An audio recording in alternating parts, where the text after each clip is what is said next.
नमस्कार दोस्तों, welcome to the session of wellness wonder and learning. आज की ट्रेंडिंग दुनिया में है जुड़ाव, जागरूकता और जुनून का सफर। आज की दुनिया हर सेकंड बदल रही है। कहीं टेक्नोलॉजी धमाल मचा रहा है, कहीं खेलों में इतिहास रचा जा रहा है, तो कहीं आम लोग खास बनते जा रहे हैं।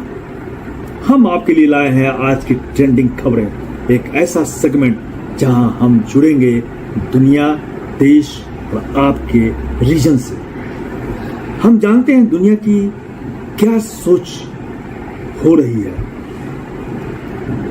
देश किन बदलावों से गुजर रहा है, लोगों की बातों में क्या मकसद छिपा है और क्या है वो जज्बा जो हम सबको एक सोच, एक दिशा में जोड़ सकता है। इसी उद्देश्य से हम यह मानते हैं कि ये सिर्फ खबरें नहीं है, भावनाओं से जुड़ी जानकारी है जो आपको न सिर्फ अपडेट रखता है बल्कि इंस्पायर भी करता है। तो आइए देखते हैं आज की ट्रेंडिंग खबरें। धन्यवाद। चीन ने ट्रंप की टैरिफ धमकी पर करारा जवाब दिया। ब्रिक्स टकराव नहीं, तरक्की चाहता है, ऐसा चीन ने कहा। और ब्रिक्स में भी यही बोल गूंजी कि ब्रिक्स टकराव नहीं, तरक्की चाहता है। जियो नेटवर्क डाउन हुआ, देश भर में यूजर्स परेशान हुए, सोशल मीडिया पर गुस्सा फूटा, लेकिन जियो की तरफ से कोई स्पष्टीकरण नहीं दिया गया। साउथ अफ्रीका और जिम्बाब्वे टेस्ट में नए खिलाड़ियों ने शानदार प्रदर्शन किया। क्रिकेट में एक नया जोश दिखा। और अब हम जानते हैं कि आज क्या स्पेशल है।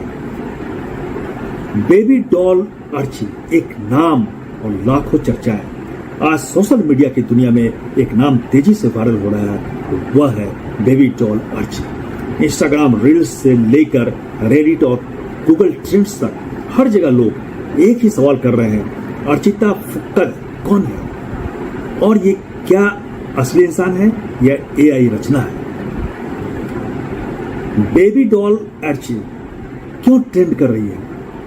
असम से बताई जा रही है कि बेबी डॉल आर्ची ने एक धमाकेदार रील शेयर की थी, जेम अनगर, जिसमें उनका सारी ट्रांजैक्शन स्टाइलिश और छक्के था। इस रील ने 1 बिलियन से भी ज्यादा व्यूज हासिल किए और लोगों की नजरों में आर्ची एक स्टाइल आइकॉन बन गई।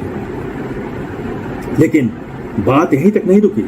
गूगल पर अर्चिता फुक्कन वीडियो ओरिजिनल जैसे सर्च टर्म्स तेजी से ट्रेंड करने लगे।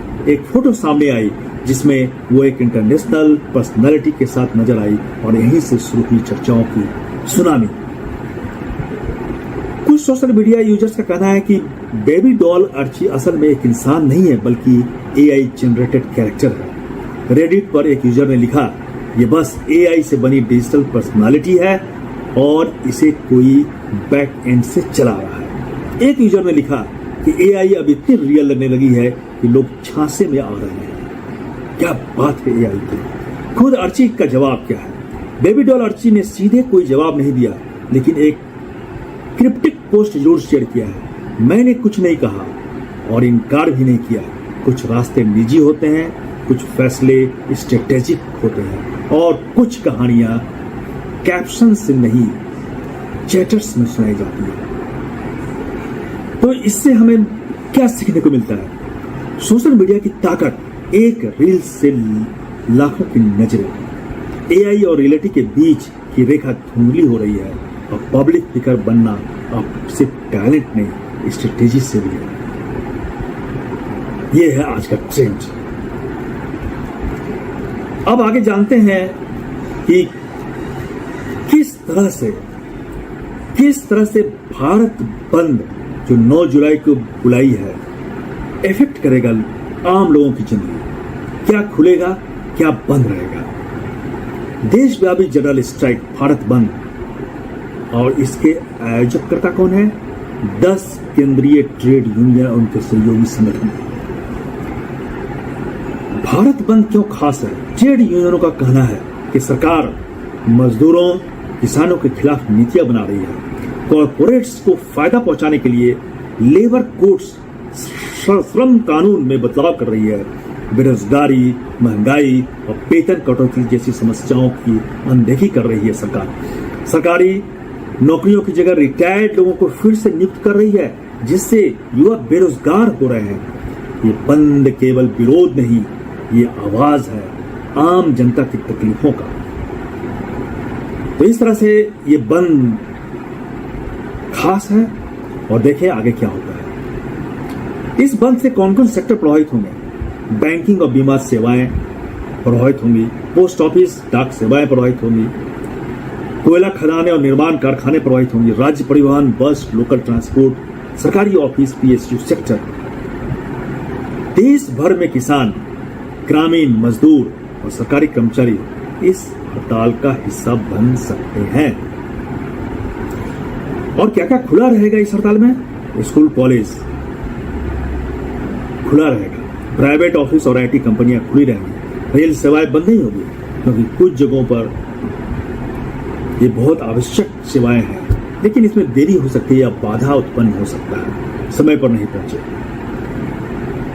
प्रमुख मांगे और शिकायतें क्या है इसमें? पिछले 10 साल से लेबर कॉन्फ्रेंस नहीं बुलाई गई, ये बहुत ही इंपॉर्टेंट है। कलेक्टिव बार्गेनिंग, यूनियन की ताकत को कमजोर किया जा रहा है। सोशल सेक्टर में खर्च बढ़ाया जा रहा है, घटाया जा रहा है, बढ़ाया नहीं जा रहा, घटाया जा रहा है। जैसे शिक्षा, स्वास्थ्य और स्वच्छता पर खर्च को घटाने से इस पर काफी ज्यादा असर पड़ रहा है। 20 से 25 उम्र के युवाओं में बेरोजगारी सबसे ज्यादा है। और फिर जो मोस्ट इंपॉर्टेंट है, ईज ऑफ डूइंग बिजनेस के नाम पर मजदूरों के हक छीने जा रहे हैं। राहुल गांधी बिहार बंद में भी शामिल होंगे। श्रम कानूनों और वोटर लिस्ट के बदलाव के विरोध में वो इसमें शामिल हो रहे हैं। तो हम कह सकते हैं कि ये सिर्फ हड़ताल नहीं, ये उस युवा का सवाल है जिसे नौकरी नहीं मिली, उस किसान का विरोध है जिसकी फसल का दाम उन्हें नहीं मिला, उस मजदूर की तकलीफ है जिसे काम तो है पर अधिकार नहीं है। देखते हैं इस बंद से क्या परिणाम निकलते हैं और ये बंद कितना सफल होता है, आगे जानते हैं। श्रीलंका बनाम बांग्लादेश ओडीआई सीरीज का आखिरी मुकाबला शुरू। टॉस जीतकर श्रीलंका ने बल्लेबाजी की, स्थान बल्ले के लिए श्रीलंका, और दिन है मंगलवार 8 जुलाई 2025। मौसम बारिश की आशंका, लेकिन टॉस साफ आसमान में हुआ। श्रीलंका के कप्तान जो है चरित असालंका ने टॉस जीतकर बल्लेबाजी का फैसला किया। पिच को ध्यान में रखते हुए उन्होंने कहा इस ट्रैक पर 280 रन एक अच्छा स्कोर होगा। बांग्लादेश के कप्तान मेहदी हसन मिराज ने भी असालंका की बात से सहमति जताई। 3 मैचों की सीरीज 1-1 की बराबरी पर है। इससे पहले दोनों टीमें खेतारामा स्टेडियम में एक मुकाबले जीत चुकी है। आज का मैच जो है वो सीरीज का निर्णायक है, डिसाइडर मैच है।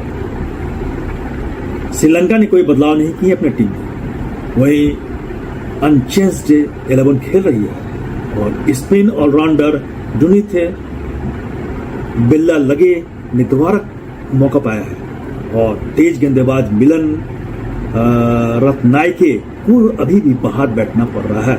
बांग्लादेश में एक बदलाव किए गए हैं। तेज गेंदबाज तास्किन अहमद की वापसी हुई है, उन्होंने हसन महमूद की जगह ली है।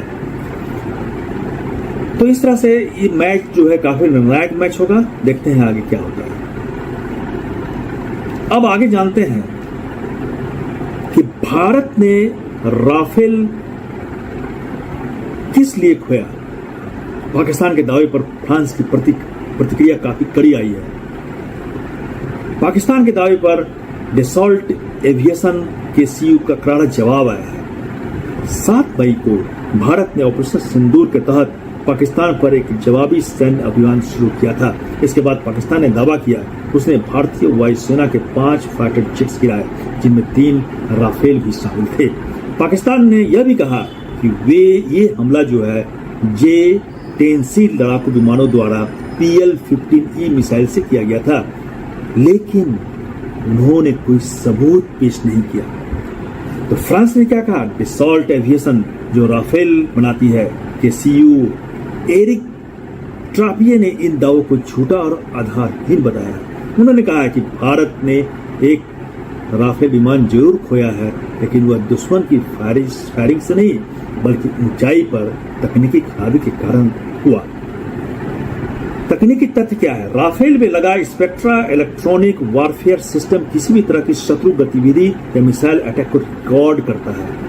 CEO के अनुसार स्पेक्ट्रा ने कोई भी दुश्मन की मिसाइल या एयर टारगेट लॉग नहीं किया। डसॉल्ट को मिले फ्लाइट लॉग में भी ऐसा कोई युद्ध संबंधी नुकसान दर्ज नहीं है। अब चीन की भूमिका सामने आई है। फ्रेंच इंटेलिजेंस रिपोर्ट्स के मुताबिक चीन एक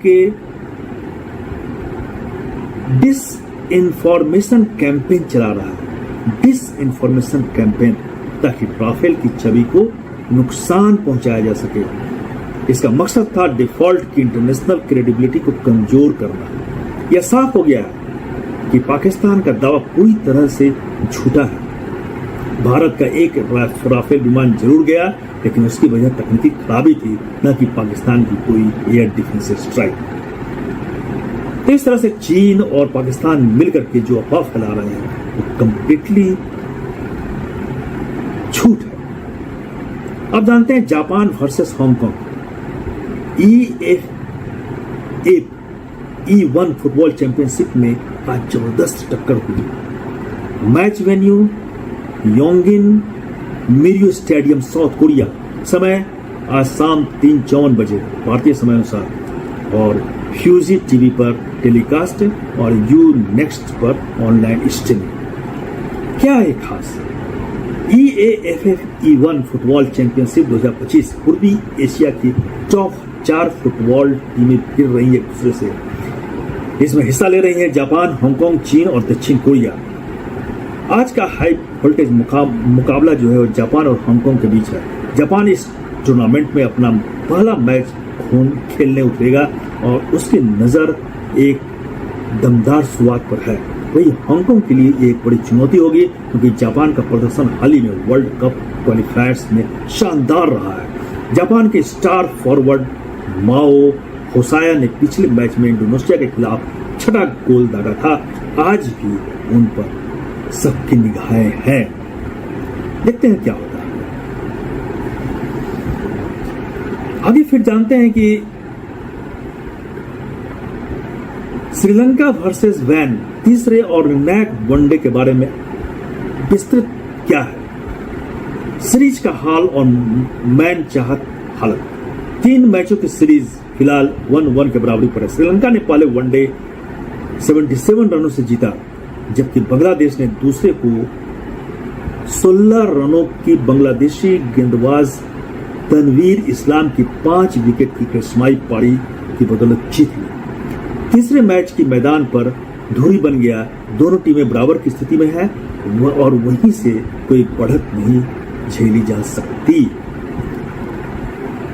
तारीख और समय 8 जुलाई शाम 2:30 पर और कल्ले इंटरनेशनल स्टेडियम श्रीलंका। यहाँ जो है सतह धीमा है और स्पिन सुगम माना जाता है। पहले बल्लेबाजी करने वाली टीम को 248 से 250 रनों का लक्ष्य देना आसान माना जा रहा है। अब आगे जानते हैं हमारी दुनिया इन्हीं न्यूज और ट्रेंड्स के बीच घूमती है। हम एक दूसरे के बारे में जानते हैं और किन्हीं को क्या कहना है ये भी समझ में आता है। इसी क्रम में पूर्व CJI DY चंद्रचूड़ ने घर खाली न करने के पीछे असली वजह बतलाई है।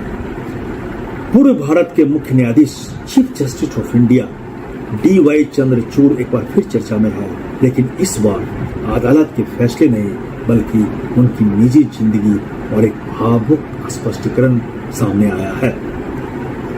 जानते हैं क्या है मामला? सुप्रीम कोर्ट ने हाल ही में केंद्र सरकार से अपील की कि वह सुनिश्चित करे रिटायर्ड हो चुके chief justice of India Chandrachud जल्द से जल्द सरकारी आवास को खाली करें। इस खबर के बाद सोशल मीडिया पर लोग कहने लगे कि टैक्स पेयर्स का पैसा बर्बाद हो रहा है, गिरावट आ गई है इत्यादि। लेकिन इसके पीछे एक मानवीय वजह है। चंद्रचूड़ साहब ने एनडीटीवी से बात करते हुए बताया कि वो और उनकी पत्नी कल्पना दास 2 बेटियों प्रियंका और माही की देखभाल कर रहे हैं, जिन्हें एक दुर्लभ जेनेटिक बीमारी है नेमालाइन मायोपैथी। यह बीमारी मांसपेशियों को धीरे धीरे कमजोर कर देती है और सांस लेने, बोलने, खाने तक की क्षमता पर इससे असर पड़ता है। इसका इलाज आज की तारीख में दुनिया में कहीं नहीं है। इस बीमारी में शरीर की सभी मोटर स्किल्स डगमगा जाती है। सांस, रीढ़ की हड्डी, मांसपेशियां, बोलने और निगलने की क्रिया सब पर असर पड़ता है, ऐसा चंद्रचूड़ ने कहा। कोई भी घर नहीं चलेगा। उन्होंने बताया कि बेटियों की हालत को देखते हुए मौजूदा घर को पूरी तरह से उनकी जरूरत के मुताबिक बदला गया है, जैसे कि आईसीयू सेटअप, विशेष बाथरूम और मेडिकल फैसिलिटी जो है इसमें लगाई गई है। उनके अनुसार सरकार द्वारा वैकल्पिक रूप से जो मकान दिया गया है वो पिछले 2 साल से खाली पड़ा था और अब उसमें मरम्मत चल रही है। उन्होंने यह भी बताया कि बेटी का दिन कैसे चलता है। प्रियंका को 2021 से रेस्पिरेटरी सपोर्ट की जरूरत पड़ती है। उन्होंने घर पर ही BiPAP मशीन और ट्रैकियोस्टोमी ट्यूब की मदद से सांस दिलाई जाती है। माही और प्रियंका को रोजाना फिजियोथेरेपी, स्पीच थेरेपी और ऑक्यूपेशनल थेरेपी और कई तरह के एक्सरसाइज की जरूरत पड़ती है। दोनों बेटियों को थकान से दूर रखना होता है क्योंकि इससे उनकी मांसपेशियों की स्थिति और बिगड़ जाती है। हम नहीं, वो हमारी दुनिया है, ऐसा चंद्रचूड़ जी का कहना है। कल्पना दास दुनिया भर के डॉक्टर्स और रिसर्चर्स से संपर्क में है ताकि बेटियों के लिए कोई समाधान निकल सके। दोनों बेटियां शतरंज, म्यूजिक और पेट्स में रुचि रखती हैं। 11 बिल्लियों की देखभाल करती हैं। उनका जुड़ाव जानवरों से इतना गहरा है कि पूरा परिवार अब वीगन पशु उत्पादों से मुक्त जीवन शैली अपना चुका है। क्या बोले चंद्रचूड़? मैंने हर संभव प्रयास किया कि नया घर जल्द मिले। मैंने कोर्ट प्रशासन को लगातार जानकारी दी और जैसे ही नया मकान तैयार होता है हम शिफ्ट हो जाएंगे। ये है उनकी वेदना। उन्होंने यह भी बताया कि कई पूर्व चीफ जस्टिस ऑफ इंडिया को रिटायरमेंट के बाद कुछ महीनों तक रुकने की अनुमति दी गई थी, जैसे कि CJI UU ललित और NV रमना। यह मुद्दा केवल सरकारी मकान का नहीं है बल्कि एक विशेष जरूरतों वाली परिवार की जद्दोजहद और संवेदनशीलता का है। सोशल मीडिया की गर्मबाजी के बीच हमें कभी कभी पीछे छिपे मानवीय कहानियां भी समझ लेनी चाहिए। तो इसी तरह के डेली ट्रेंड्स, मानवीय संवेदना और वेदना, मनुष्यों की वेदना के बारे में जानकारी पाने के लिए इस वीडियो को देखते रहिए, सब्सक्राइब कीजिए। धन्यवाद।